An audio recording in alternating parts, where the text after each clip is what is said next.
Welcome to this edition of the SKNIS Week in Review, where we recap significant activities of the government of St. Kitts and Nevis over the past week. Coming up, government engages national economic stakeholders ahead of the 2021 budget. American Airlines returns to St. Kitts following border reopening. St. Kitts and Nevis remembers its war dead, and road rehabilitation project enters a critical phase.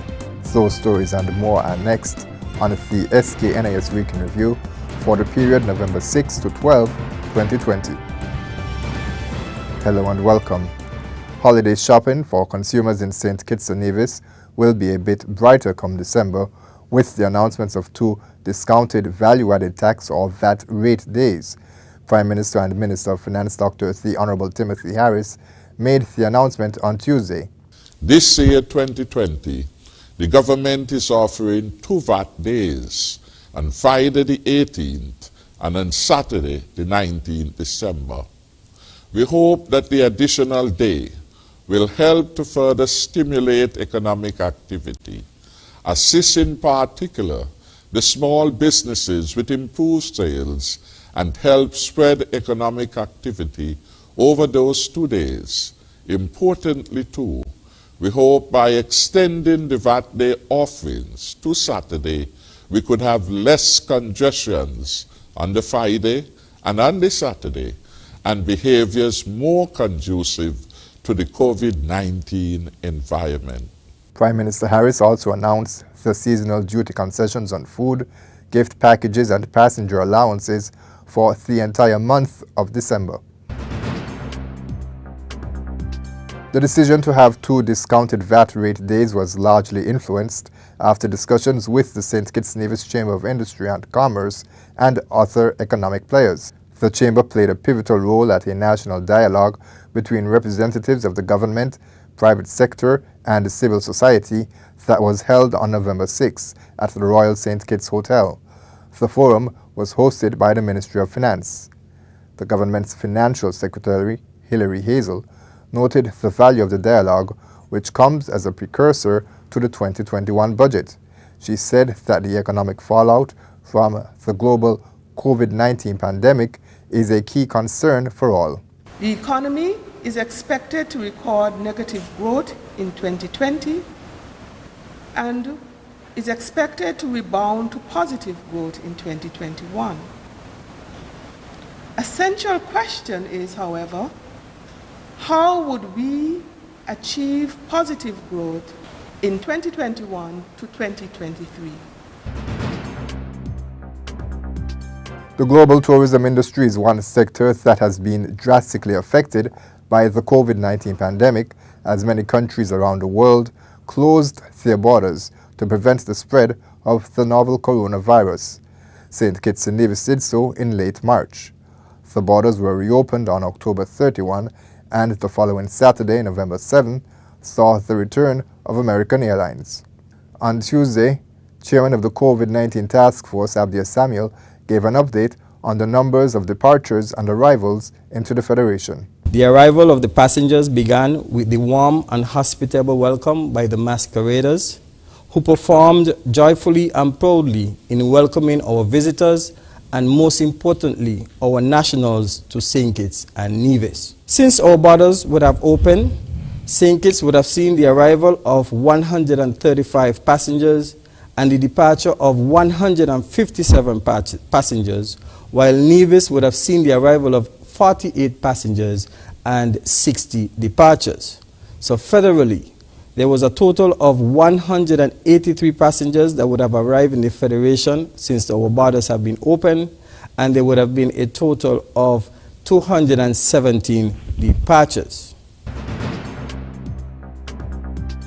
The Island Main Road Rehabilitation Project has entered a new phase, which project manager George Gilbert has described as the most difficult to date. Mr. Gilbert gave an update on Wednesday from the work site at Baker's Corner. The reason why it is that challenging because we have a number of stakeholders participating, involved in this corridor here. We have SKELEC, who are responsible for moving of poles, relocating of poles in the area and upgrading some lines too. We have FLOW, which actually doing some upgrade work as we speak. We have The Cable, who are actually installing new ducts in the roadway, and those new ducts to take the new fiber optic cable. And we have prime contractors who is doing the sidewalks and the drain in the general area. And we have the main contractor, who is Surrey Paving, who will be doing the removal of the black surface here, which is the asphalt, moving of the base, putting new base, compacting, and then asphalt the whole road surface. So this is the activity. And as I said, it is very challenging because we have to coordinate and actually organize these many groups, many contractors in this small corridor. The rehabilitation of inmates at Her Majesty's Prison is high on the agenda for government and prison officials. On Wednesday, Commissioner of Corrections Terence James and Principal Officer Virgil Hodge highlighted some of the work that is intended to transform the lives of the men and women while they serve out their sentence. Programs in vehicle mechanics, welding, construction, tailoring, agriculture, art and craft are all offered. Social classes cover conflict resolution, substance abuse, behavioral therapy, religious instruction, and more are also included. The one that tops all of these, I would say, is the educational program, which we've been having for almost 4 years now, where the prisoners themselves have the opportunity to teach civilians. And currently we have that program that is taking place at the Maurice Hillier Memorial School from 5 to 7, Monday to Thursdays, where the prisoners actually go out and teach most of the subject areas to civilians. There are some positive things that is happening in the prison. It's not all bad and negative things that's happening in the prison. There are some positive things that is coming out of the prison because of our rehabilitation programs. On Sunday, St. Kitts and Nevis paused to remember its citizens of the Twin Island Federation and Anguilla who died in World War I, 1914 to 1918, and World War II, 1939 to 1945. A remembrance service was held at the War Memorial at the cenotaph. The names of the 20 men who died in the First Great War, as well as the 6 who were killed in the Second Great War, were read out loud. Wreaths were also placed. The service was attended by Governor-General His Excellency Sir S.W. Tapley Seton, Prime Minister Dr. The Honorable Timothy Harris, members of Parliament, representatives of the Diplomatic Corps, other invited guests, and of course, members of the armed forces and the uniformed bodies. Another commemoration that took place this week was World Radiography Day, or the International Day of Radiology. It was celebrated on November 8.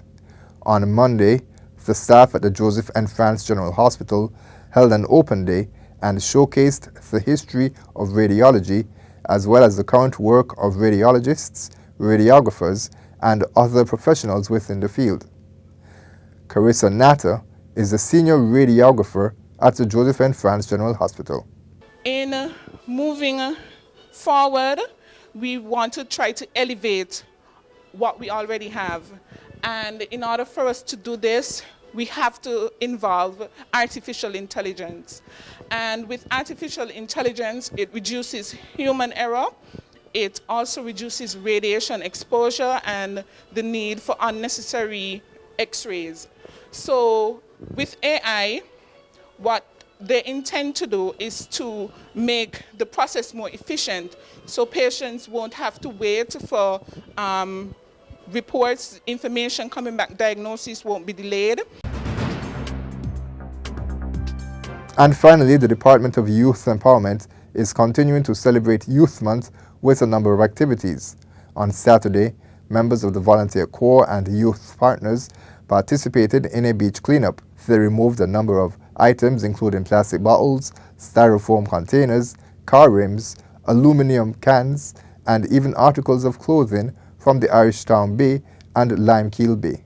That's all for this edition of the SKNIS Week in Review. For more information on these and other stories, be sure to visit our website sknis.kn. For now, I'm Ian Richards.